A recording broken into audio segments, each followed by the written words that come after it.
On YouTube. So, hey, that's as good a transition point as any. I'm Joel. Welcome to today's daily briefing live stream. We're here live with Tim. Say hello and then introduce our friend Ryan. It's so good to be with you all today. And we brought Ryan Summers back, one, because he's very articulate. So he won that award a few days ago, but he's actually inspired me today to talk about inspiration. So welcome, Ryan. Hi guys. I think you can just reply and say verbose. You don't have to say articulate. I'll try to keep it short. Yeah.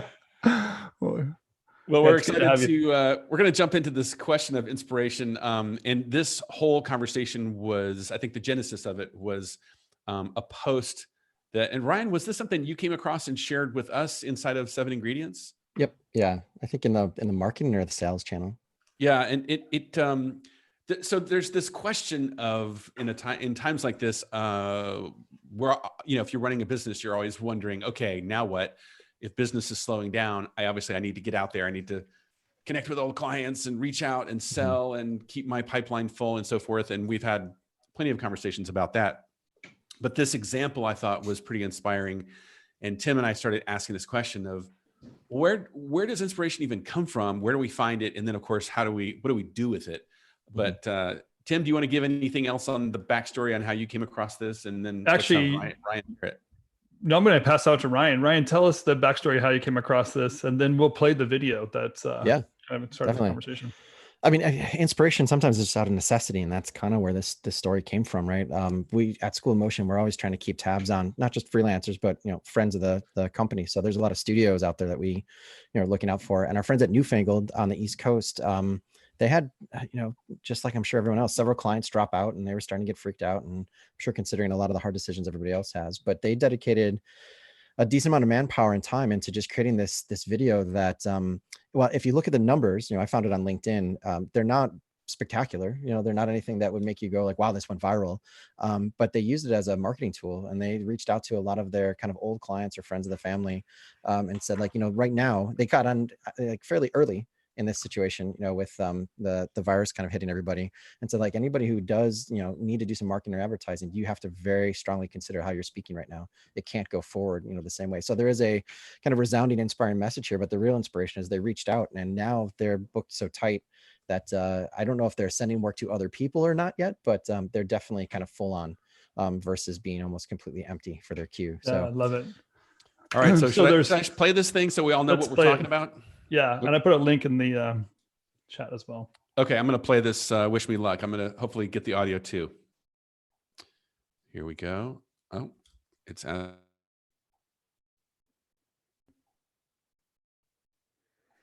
glad you had it prepared, Joel. Here we go. We're going to start here with the breaking news in the coronavirus story. Italian hospitals are at their absolute limit. 86,000 in the United States announcing a nationwide stay-at-home order. Normally packed with people, it's a practical ghost town. Coronavirus.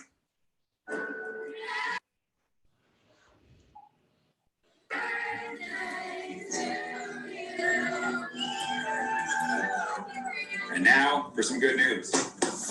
Local company goes from making clothes to making masks. Lockdown and you get free sanitizer. I like to help people. Volunteers take food and supplies to the most vulnerable.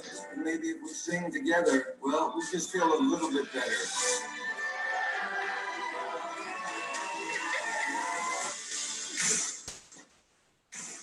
How much was it? Can I do my work? No? Okay, all right. I think I lost 15 pounds. I don't know what I'm looking like when I get up out of here. I love you very much. I miss you. The morale is high. They're really ready for this mission. People are really stepping up to the plate.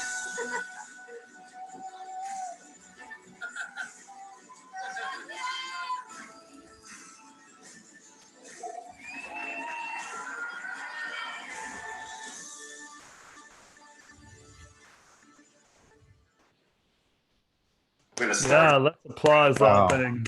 Yeah, so bravo. So yeah, Ryan, tell us more about after that thing released. What played out at Newfangled? They just started getting reactions and followers or yeah, clients? Yeah, I mean, the interesting thing was that, you know, when they reached out, you know, that it wasn't just a link to, you know, LinkedIn and this video. They had kind of a personal plea or personal kind of point of view for each person that they sent it to, and was like, you know, I know we've marketed for you before, but we think that this is the change we need to make, and that, you know, you have to be very careful if you're going to be selling something. You know, this is the world you're selling to. And granted, now, like weeks later, this kind of feels a little rote because we've seen a lot of this kind of footage, but at the time it was fairly novel.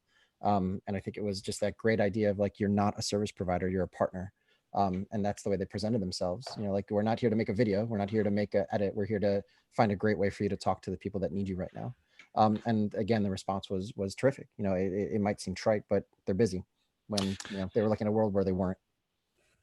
So this is what caught my attention is the you know, that some moment when they hear that they lost the clients, you know, you're kind of get stuck, right? And you're thinking, well, where do I go? What do I reach out? How do I kind of function as a business? And that primary sense kicks in.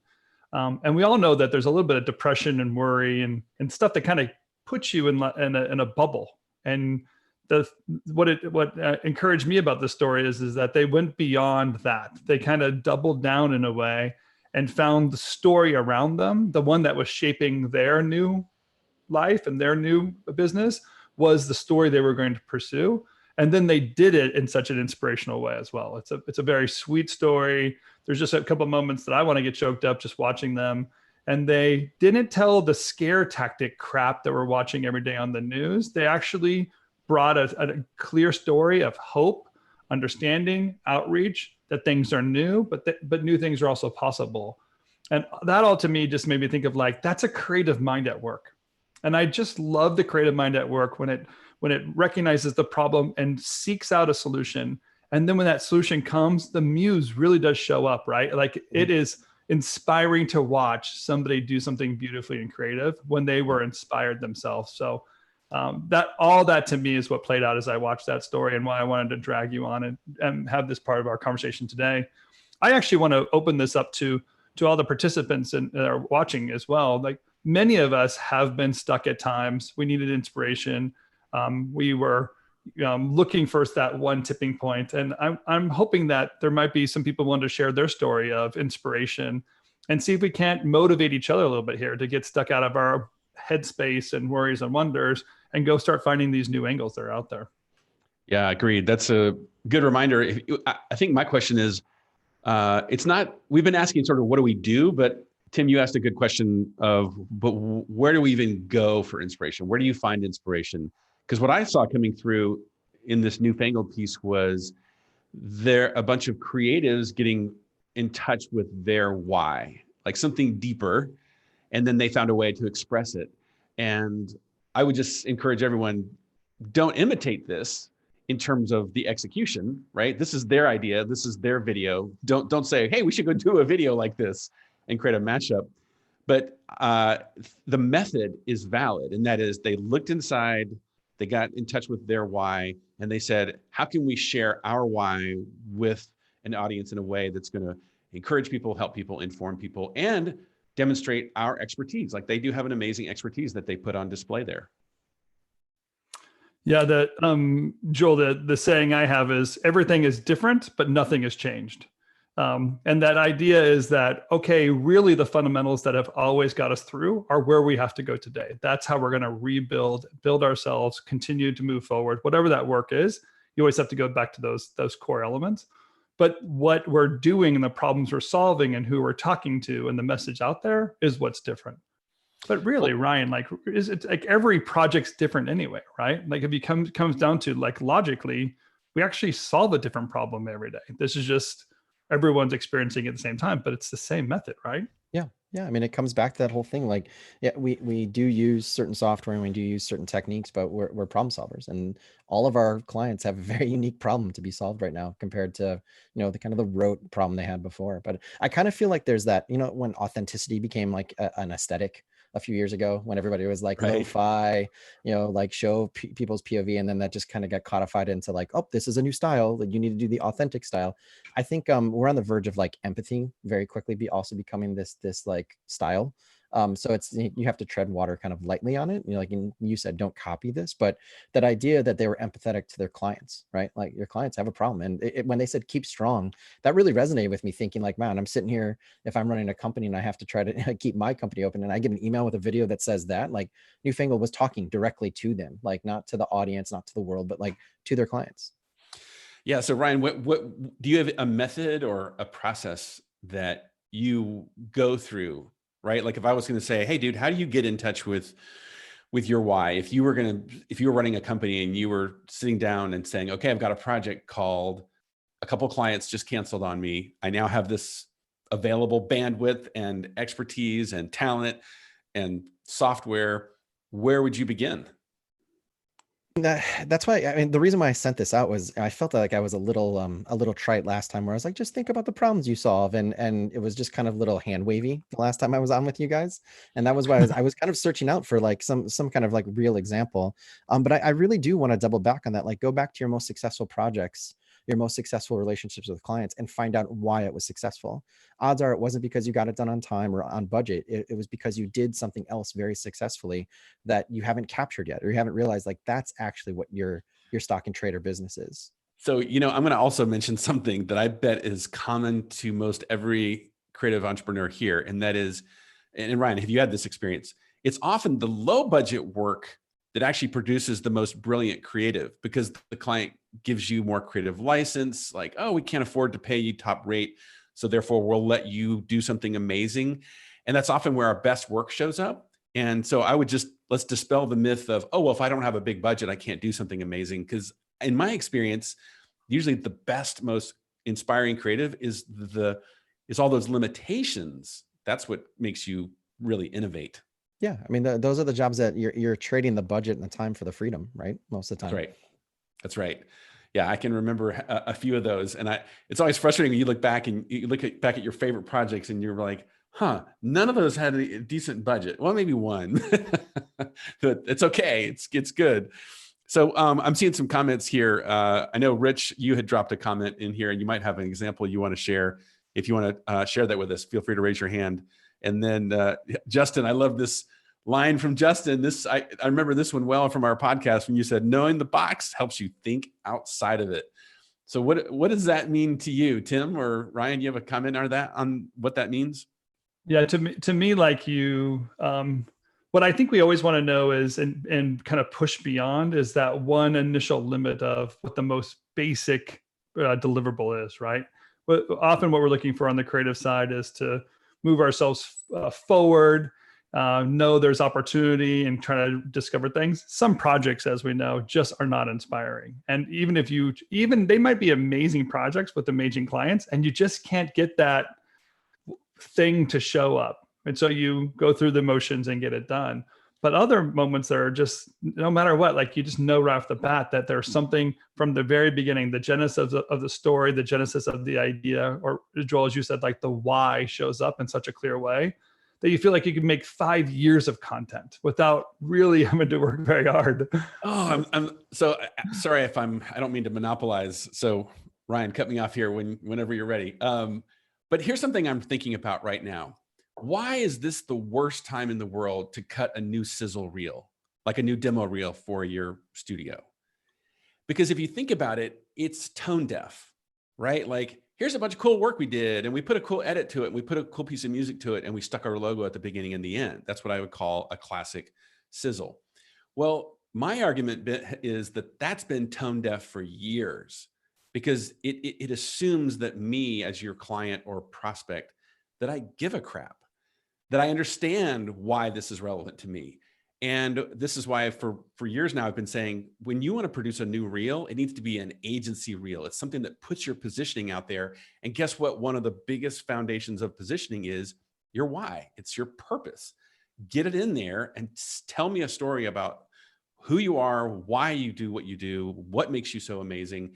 But it's got to be a story. It's got to have a narrative to it. So what do you think, Ryan? I totally agree right now. I mean, as a studio, I feel like show reels are faceless and heartless, and they have been for a long time. And they're kind of it's again that echo chamber. Like you have to ask yourself who you're making it for. And granted, like you need a reel to show what you're doing, but I'd much rather see a case study, like a minute-long case study where I hear the voice, I see what the problem was, and I see how you guys solved it uniquely, right? It goes back to that same problem we've said 3 times now of why do creative agencies not know how to sell themselves or solve their own problems for themselves, but they can for everyone else.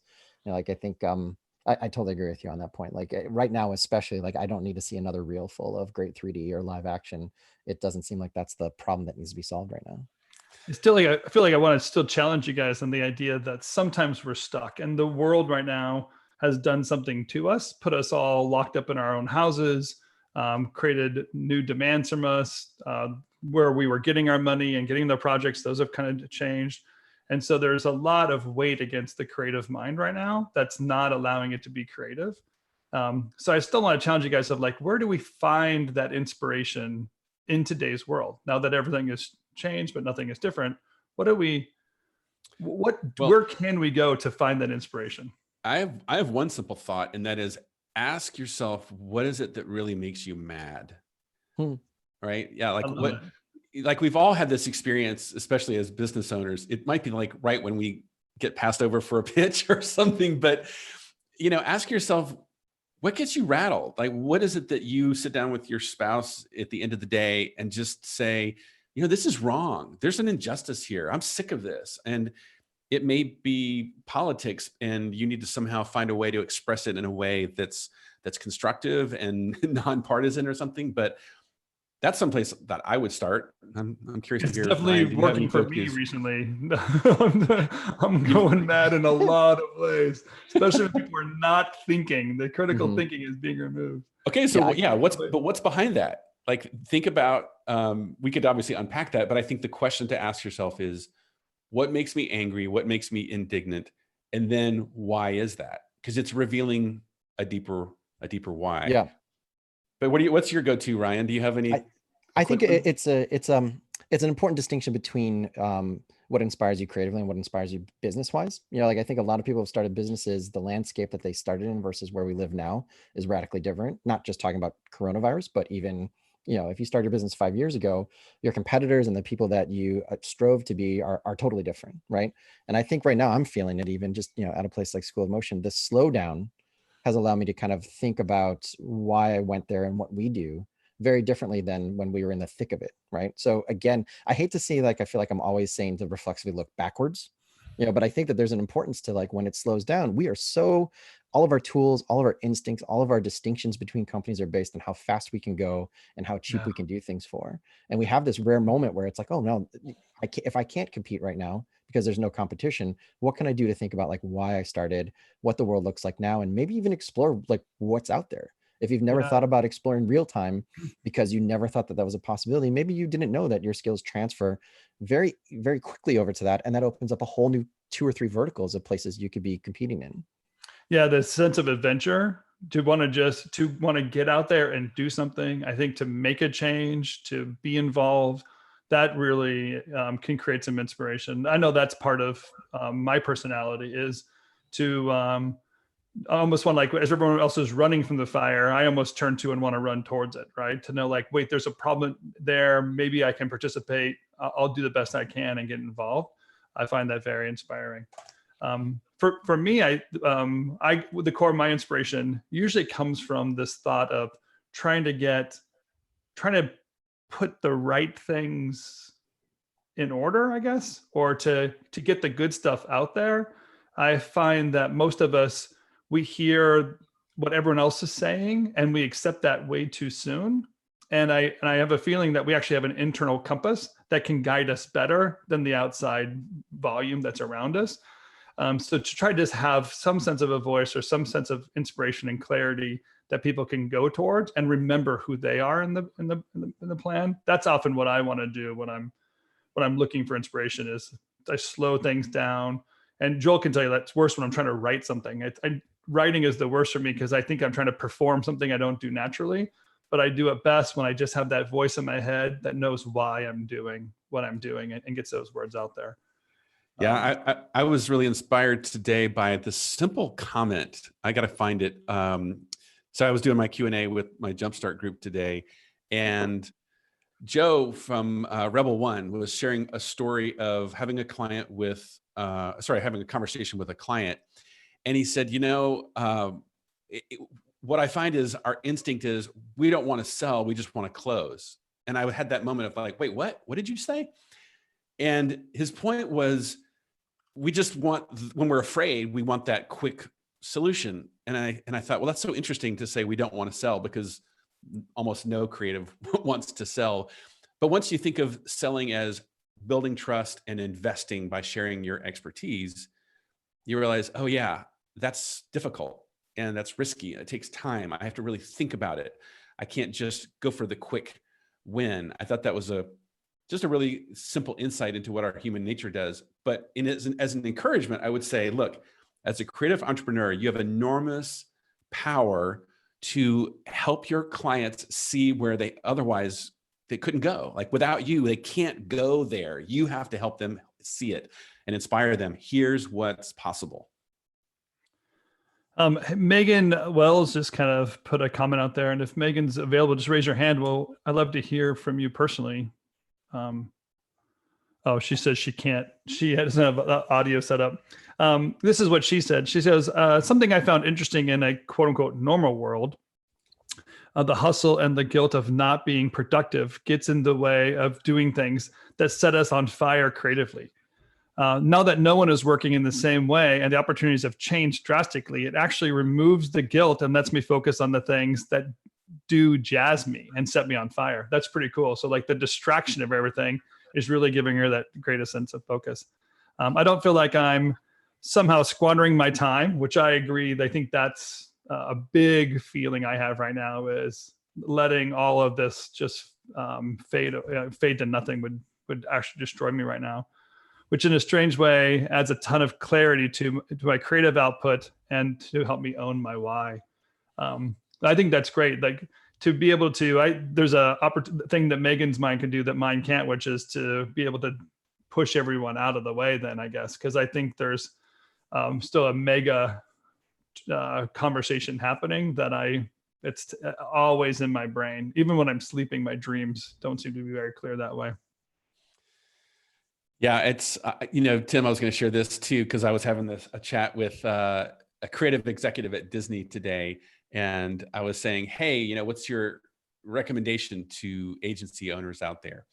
And it wasn't really encouraging, because one of the things he said was, well, look, to be honest, for people like us in these positions during this time, it's not a great time for you to reach out to me and say, hey, I know we've never worked together, but would you be open to doing a call? Right? That's just, they've got so much that they're trying to handle. They're not taking new risks, basically. On the other hand, he said something interesting. The other side of that coin is the agencies that I'm working with, it's amazing how engaged they are. They're so on fire. They're so inspired right now. He said, I don't know if it has to do with this time or because of the project we're working on. I think it's because we're all hungry, right? People are hungrier and they're more open. So my encouragement to you is think about the relationships that you have out there.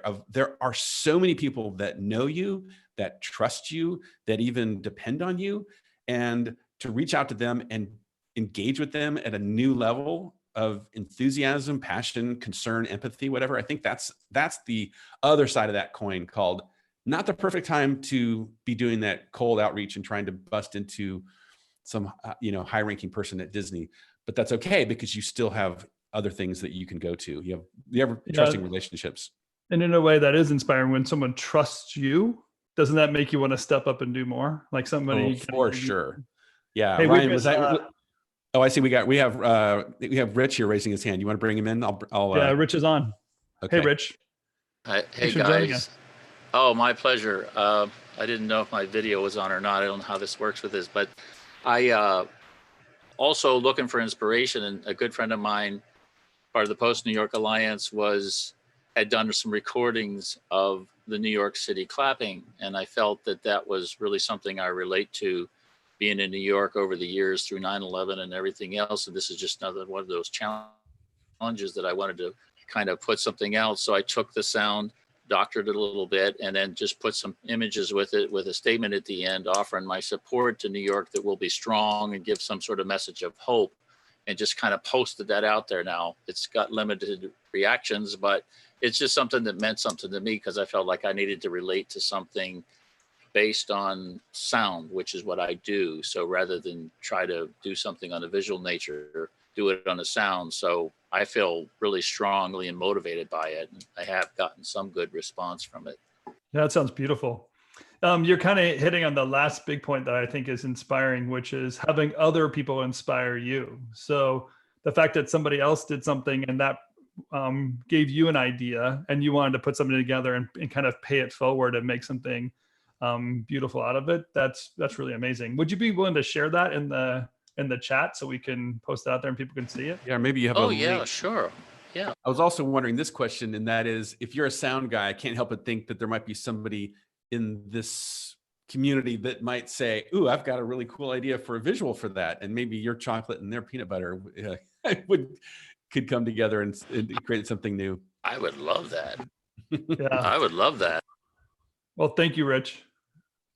Yeah, if you can share a link with us, Rich, we'll post that and share that inside 7 Ingredients as well. I see this here. Richard was just sharing something about inspiration can come from borrowing ideas from the natural, the scientific, the medical, educational worlds are prime areas to combine and create innovative ideas, where inspiration often comes from the outside. Well, I know we're about 3 minutes from wrapping up today, but Ryan, was there anything else in there that you wanted to comment on before we start to wrap it up? You know, the other like concrete thing that I thought of while we were talking about inspiration was, because we're not in competition with each other. Something I used to do when I was at DK that was really great was if I knew the studios I was pitching against, after we pitched and we all lost, we encouraged a pitch trade and we all traded each other's decks. And fun. that seems counterintuitive, but especially now when we're all kind of just trying to band together and find safe harbors, that was really, really beneficial. And it encouraged a conversation across all of us of like, oh, wow, we're probably never going to pitch that client again because they picked for this reason, or, oh, we all missed this one blind spot. And it's not something that hurts each other because it opens up for everybody, but it was really useful. You have to believe something specific to say the words, we don't compete with each other.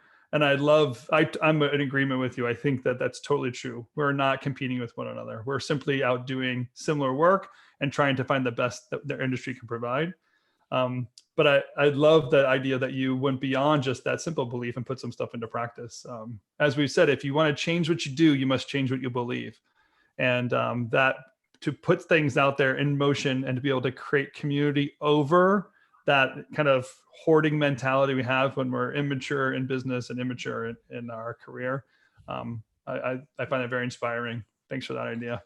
I was going to share this quote because I think this is actually a really good note maybe to end on here. The person who shared is De Palma, which I'm assuming is Robert. He said, think about what makes you hopeful. And that's obviously a very deep well, a source to go to find inspiration as you find ways to reach out, to connect and build your audience, because obviously you have amazing expertise. It's incredibly valuable, and you got to get that out there somehow, keep people informed and aware that you're there and ready to help. I think when you use only your last name De Palma, you got to be Brian De Palma. I don't think it's Richard De Palma. So just well, only he can confirm or deny that. He was busy. He was busy. Love it.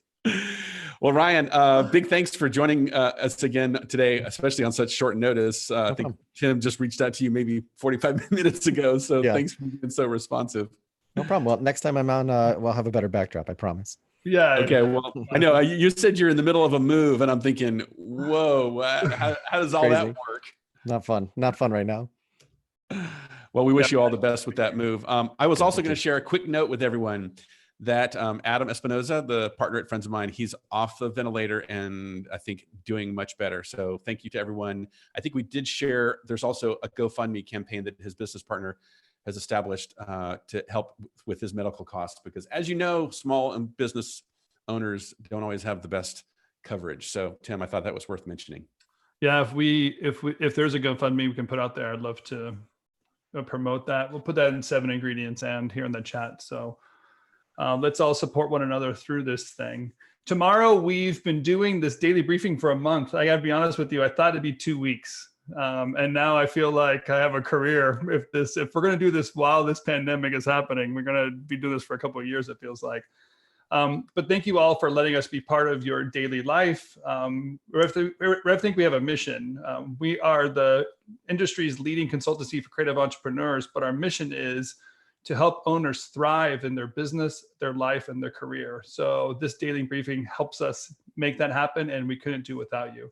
Thank you for all being part of our daily briefings. And if you have any ideas, thoughts, or questions we can help you with, please send them our way, especially for tomorrow, because it's Ask Me Anything Friday. Yay. And Ryan, I might bring you back on because some of these questions, we need some creative juice in here. And Marcel keeps sending me his calendar for each day, and I think he blocks out the middle of the day to begin with. I think he's actually using this as an excuse. But if you wouldn't mind joining us tomorrow, we want people to ask us anything. I know the PPP stuff is out there. The funding is dried up. There's kind of some institutional changes taking place, and people are still direct messaging me with thoughts and ideas and questions of running their business. So I love sharing those. If you're willing to share those with us, please join us tomorrow. That's right. We'll be doing more therapy tomorrow in the daily briefing live stream. Thanks for everyone for being here. Ryan, again, thanks for being our guest. Tim, I'll see you tomorrow. Thank you. Okay. Bye, everyone. Bye. Thanks, Ryan. Bye.